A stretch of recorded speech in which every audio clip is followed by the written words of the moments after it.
Our reading today, the temple tax, is not mentioned in the Gospels of Mark, Luke, and John.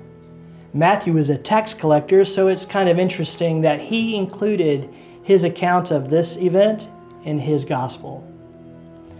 Now, Matthew's Gospel was placed in the Bible as the first of the four Gospels, but most scholars agree that Matthew's Gospel was written after the Gospel of Mark. Matthew puts forward a very strong explanation as Jesus as the Messiah, as Jesus the King. Now, let's remember that Matthew was written many years after the actual events took place. He had time to consider which events were the best ones for him to include in his writing based on his desire to show the reader or the hearer that Jesus is King. Of course, he was led by the Spirit of God when he wrote it, but Matthew was writing to a group of people that had a lot of challenging circumstances, and he wanted them to have faith in Christ the King above all else. To a first century Jew, faith was not some kind of internal conviction or set of ideals that one casually practiced. No, for them, their Jewishness was their essential identity, and it was communal-based and not individualized. By being a Jew and the practice of it, it answered for them the two important questions of life. Who am I and why am I here? Now, Rome was crushing Israel, and Jerusalem would be destroyed, the temple demolished. The revelation that Christ was truly the Messiah was the answer to their fear, shame, confusion, and conflict. Matthew's readers had lost sight of who they were and why they were here. Therefore, he crafted this masterpiece, the gospel. Because context is everything, let's review the pages that were leading up to our passage for today. Matthew's careful explanation of how Peter and the other disciples had seen firsthand demonstrations that Jesus was not simply just a teacher or rabbi. They responded by coming to trust Jesus as the Messiah, the King of Kings. Peter was so excited that he exclaimed that Jesus was the Son of the living God. He understood that Jesus was the King that Israel was waiting for. And Peter, James, and John saw Jesus standing with Moses and Elijah, which demonstrated that Jesus is the fulfillment of the law and the promises of the prophets. So as these young men came to trust in Jesus as King, Jesus is teaching them that they must maintain their faith in Him even when things don't look like they will turn out okay. He wanted His followers to trust in Him with every ounce of who they are. So let's imagine that as we're with Jesus at Peter's house along with the disciples. Jesus and his crew have been on a journey and have returned to their home base. Peter's house in Capernaum, which was located at the northern tip of the Sea of Galilee, was where Jesus and his followers would rest, refuel, and prepare for their next journey. I can imagine Peter's family, Jesus, and all these young guys hanging out at the house enjoying some downtime. It's pretty easy for me to imagine that, considering I'm here at the lodge every day with 14 to 20 guys, where the conversations flow from pretty serious things to some things that aren't so serious. Well, these guys are hanging out when suddenly they are visited by the Jewish tax collectors. They want to be paid the annual temple tax. This tax goes back a long time. It's first mentioned in the book of Exodus. This annual fee of about $5 was paid by every Jewish man that was 20 years old or older, with exceptions for the rabbis that carried proper ordination credentials.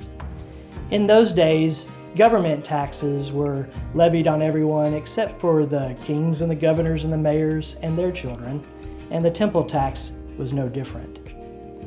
This tax was used to maintain the upkeep and the work that took place at the temple. Historians have noted that these taxes were collected from Jews every year from wherever they lived in the world. And as the money was taken to the temple treasury, sometimes that money had to be guarded because of the substantial amount of funds that were being transported. As the tax collectors sized up the situation at Peter's house, they knew that Peter was old enough to pay the tax, and they also understood that the other disciples were younger than 20 years old.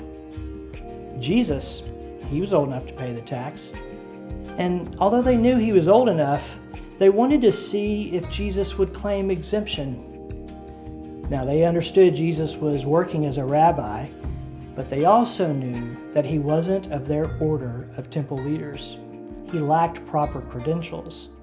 And so they asked, "Does your teacher not pay the tax?" Peter walked into the house to get the money, and Jesus asked him a question that Peter knew the answer to regarding who's exempted from paying taxes. If Jesus really is the Son of the living God, Peter and the disciples would also know that Jesus was not subject to the temple tax. Now, I believe Jesus asked Peter the question so that Peter and the rest of the disciples would have to consider if they really believed in him, trusting in him, or not. Jesus is exempt from the tax, but if he doesn't pay it, he would have only frustrated the tax collector and helped them build their case against him. If he paid the tax, he could confuse his disciples. Well, let's see. Jesus pays the tax, but he does it in such a way that proves that he is the king. He uses the situation to create for his followers some timeless truths. So as king of the universe, Jesus has authority over time, and he wasn't controlled by his circumstances or the events. In his wisdom and authority, he paid the tax for himself and for Peter. So as king, Jesus asserts his authority and power by not allowing the Jewish leaders to have what they wanted, which was a reason to fight him and bring charges against him. No, he chooses which battles he wants to fight and when he wants to fight them. And as king, Jesus is the provider for his followers, so he paid the tax for Peter. Now, Peter was prepared to pay the tax, but Jesus paid what Peter owed. As king, Jesus demonstrates that he has authority over everything, including fish in the sea. Now, people of Jesus' day had heard that the Roman emperor had such authority, but these men saw that Jesus really did have such authority over everything. And Rome's leaders, they're no comparison to Jesus. Matthew's original audience needed good news, and this quick little story about Jesus demonstrated that he was all they needed. So here with this short story of Jesus, we see that he is king. He's king over challenging circumstances. He's king over the land and the sea. He's king over all. At the end of Matthew's gospel, he records the words of Jesus, where Jesus says to his followers, knowing they would face tough circumstances, he says, "Remember, I am with you always to the end of the age." So, you and me today, Jesus is with us. And no matter what your circumstances are, no matter what you're facing, we need to trust and hope in Christ to still be king, to see us through any challenging situation we need to walk through, to provide for us through whatever means necessary. He is a good God. He is faithful, and he's good, so good that you can trust him.